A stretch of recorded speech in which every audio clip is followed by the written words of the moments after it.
So let's start with the design of plate girder with tension field action.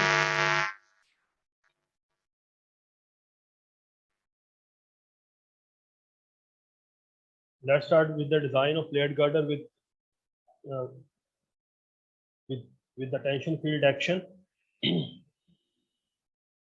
So in this design, we will design the plate girder with the help of the tension field action. So in the previous two design, what we did here, we did that the first we designed the plate girder with the intermediate stiffness, and the second one we designed the plate girder with the without the intermediate stiffness. So as well as we also designed there the end bearing stiffener and their connections and the cross section of the plate girder. So today we will go for the design of the plate girder with the tension field action. So this is the data we have, in which here you can see we have to design a welded plate girder of 20 meter span using the tension field action for the following factor forces here. So these forces are which we calculated in the previous design, but now here we have available like the maximum moment, that is the 5,000 kilonewton meter, which is available to you, and the maximum shear force, that is 900 kilonewton, which is also available here. The girder is laterally restrained and connections need not to be designed. So we have not to design the connections here, and the girder is laterally restrained. So the first step that will be, we have to find out the cross section of that plate girder, so that we have to decide the size of the web and the size of the flanges for the plate girder. So here the first we have the design of the web here. So assume that the K is the factor that which we need to apply here to calculate the depth of web. So K, we are assuming here K d by TW, the depth and the thickness ratio of the web section, that is equal to 180. And after putting the value of K here, you can we are having this value like 1424.83 mm. This is the optimum depth of the web, which is we are considering here 1400 mm, less than that. So the optimum thickness of the web, after calculating the optimum depth of the web, we have the optimum thickness of the web. Again, we need to put the value of K here, that is mz by f by K square was 0.33. So here we are getting 8.334. So we are considering here 8 mm, the least of these two values which we are considering here. So let us try this size 1400 into 8 mm. This is the web size. 1400 is the optimum depth of the web, and 8 mm is the optimum thickness of the web section we have. So these two steps that will be remain same, like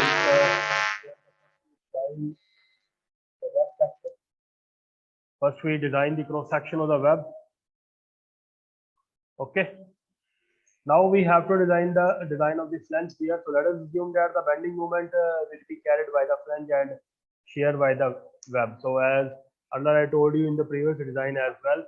So the bending moment which is that will be taken by the flanges, and the shear that will be taken by the web section. So against the bending, we have to design the cross section of the flange section here. So the required area of the flange, that you can see here, the area of flange, which is equal to mz into the partial safety factor for the material, and for against the, and divided by the Fy is the yield stress, and D is the optimum depth of the web section. Okay, so area of flange that you can calculate after putting the, so mz, it is the moment that was given to you.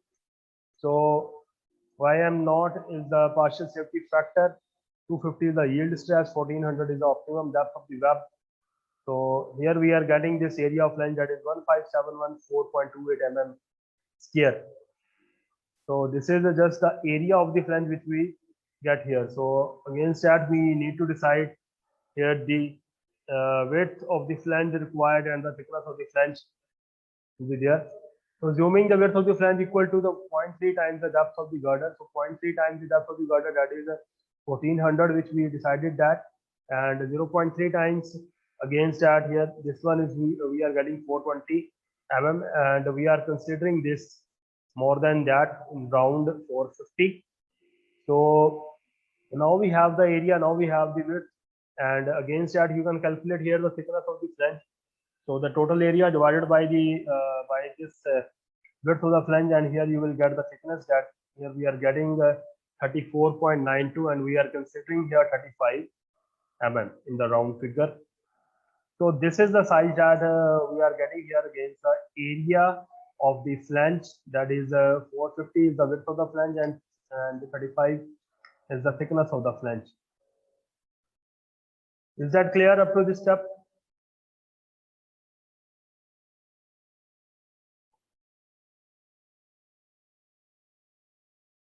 So this is the size that we will get here. And this is the width of the flange, that is 450, which we calculated, and 35 is the thickness of the flange. And this is the thickness of the web, 1400 optimum depth of the web. And up to the center of this, that will be 1435, because this thickness, that is 35 here. And this one is the thickness of the web, which we calculated. I think that was 50. Is that clear?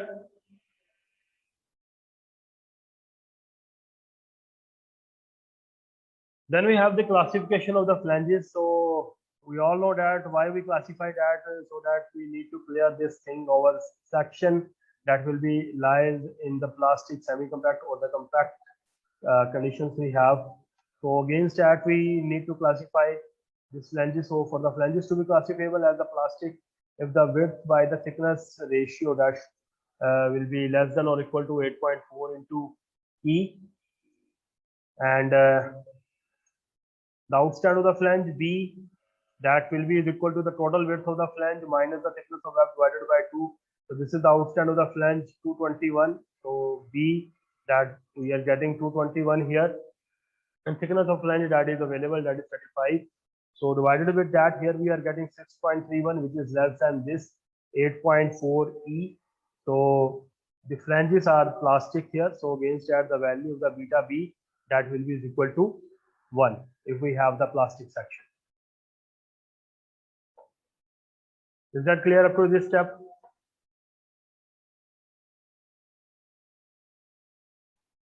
Then we need to check against the bending. So the check for the bending strength there. So how we can check this one? So we need to calculate here the plastic section modulus of the section ZPZ. So twice the width of the flange into the thickness of the flange into the overall D minus the thickness of flange divided by 2. So this is overall D for 1470. 35 with the 35 both side thickness, we have the thickness of flange minus 35 divided by 2. So this is the value of ZP we are getting, and this is the moment capacity MD that which we are getting here after putting the value. So this factors for the plastic section, so that is will be equal to 1 ZP which we calculated here, that is at 22.60. Fy, this is the yield stress we have, and partial safety factor, that is 1.10. So after putting all these value here, this the moment capacity which we are getting, that is 5136.35 kilonewton meter, which is greater than the moment is available to us. Okay, so we just check against the bending strength. We know that the bending that will be along the flange section, and we decided the size of the flange section, that was this, and against that we calculated the plastic section modulus here, and so that you can calculate the value of the moment capacity of that section. And now we get that the moment capacity of that section, which is more than the moment we have. So it means that will be remain safe. Is that clear up to this step?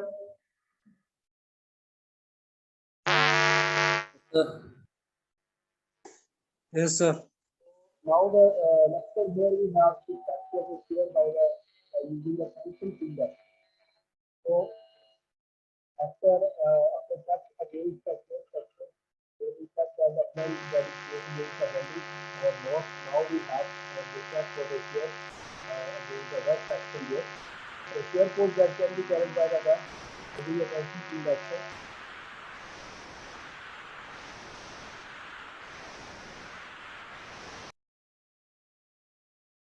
So from this IS code, we have to go on page number 52.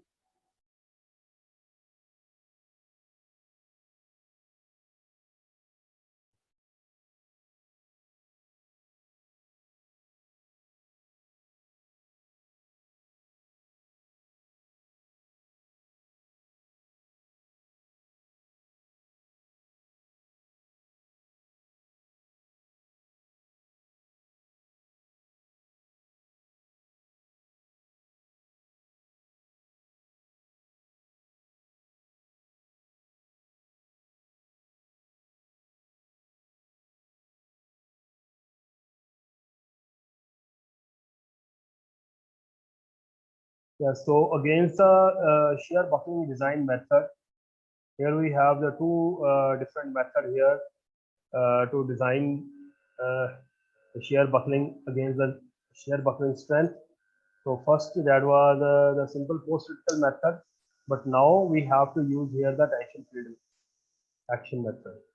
So this is the tension field method that you can see here part B, and the tension field method based on the post shear buckling strength may be used for the web with intermediate transfer stiffness in addition to the transfer stiffness at the support, provided the panels are adjacent to the panel under the tension field action, or the end post provided the anchorage for the, and if C by D that will be greater than or equal to 1, where the C and D are the spacing of the transfer stiffness and depth of the web respectively. So in the tension field method, the nominal shear resistance that will be denoted as Vn, which is given by Vn is equal to VTF, so which is equal to AV into tau V plus 0.9 WTF into TW into FV sine phi. So this condition that should be, we need to satisfy this condition VIF, VTF, and that should be less than or equal to VP. Okay, so for all these conditions, we can design with this, with the help of this method. So the tau B here, what is that is the buckling strength as obtained from 8.4 by 2.2 close. FV is the yield strength of the tension field obtained from these conditions. So in which this one is that is omega, that is 1.5 tau B sine phi. Phi is the inclination of the tension field. This is equal to tan s to power minus 1 d by c.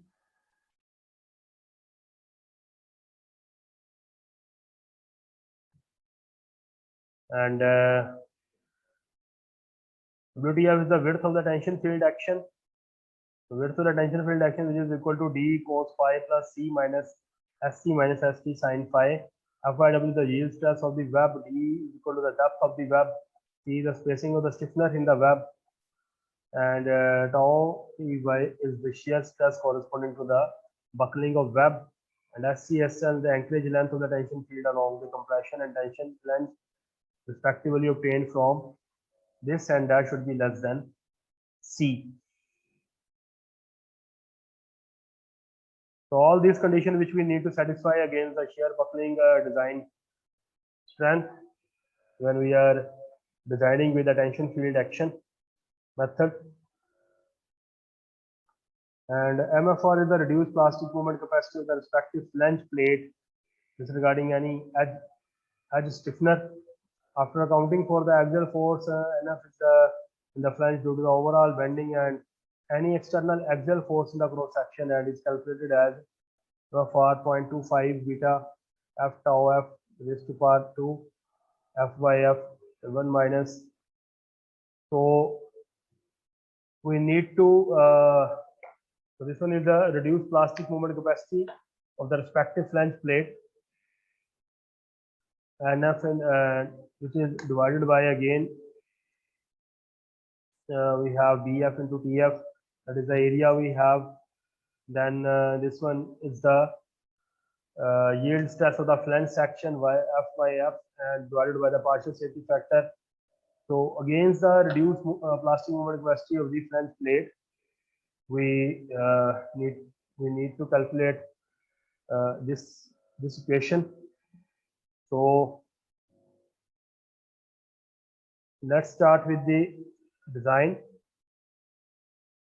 So shear force that can be carried by the web using the tension field action, that is equal to VTF, and which is equal to AV into tau B and 0.9 WTF AW FV sin phi, and we have that should be less than or equal to VV, as I told you in the IS code.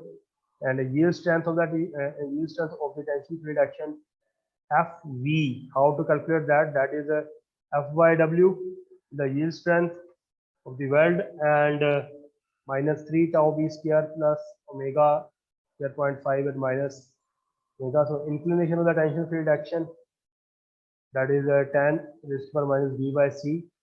So that you can calculate from here. And omega here we have, that is 1.5 tau B sin phi. So this is the tau B that we calculated, 43.15. Here in the previous step, 1.5, 43.15, and sine 2. So this is the inclination of field action, that is 34.99.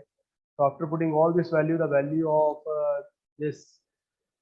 the omega here we are getting, that is 60.81 Newton per mm square. So now we have to put the value in this equation to calculate the shear force that can be carried by the web. So the axial force in the flange due to the overall bending, NF, that is equal to mz by hf. So mz here we have the moment, and hf is the height of the height of that section.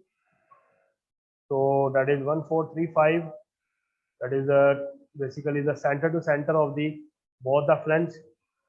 So here this is the axial force in the flange due to the overall bending, that we are getting 3484.3 kilonewton. So enough that you will get from here. 0.2, this is the width of the flange section which we calculated. This is the thickness of the flange section, and Fs is the yield stress we have, that is 250. NF, which we calculated in the previous step, divided by the width of the flange, thickness of the flange, yield stress of the flange section, and the partial safety factor 1.10. So after putting all this value, you will get the reduced plastic movement of flange plate. And now you have to satisfy this condition here. So that is S is equal to 2 by sin phi.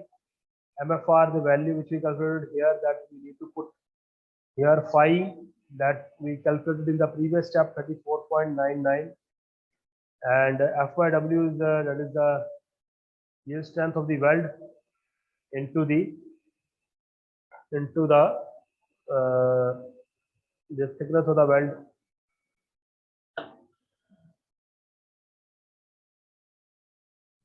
The TW, the thickness of the web we have. And here we are getting the spacing, that is S, the 1.104.89 mm, which is less than 2000 mm. The spacing of the stiffener C, that will be equal to 2000 mm. So that was the condition which we applied there. After calculating the value of the VTF, and this is the anchorage length of the tension field along the compression and the tension flange from the compression obtained from this condition. So we calculated this one, and that should be less than or equal to C. C is the spacing we have. So that we calculated there, it was less than C.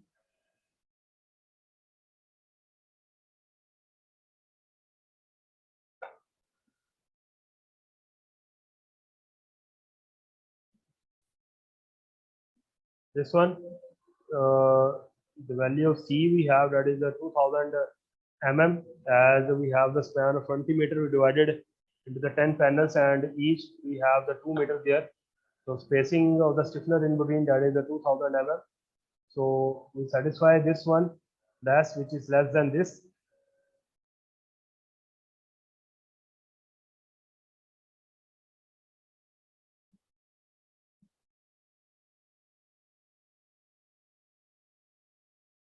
Now the width of the tension field, WTF, that is equal to D cos phi minus C minus SC. The compression flange and the tension anchorage field SC and ST, we have this one, and this is the value which we are getting here. WTF for the tension flange, that is 120.38. The yield strength of the tension field, after putting this value,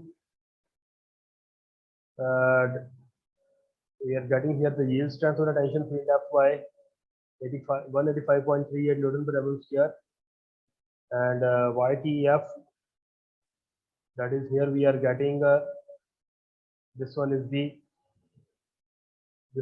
size of the web section into the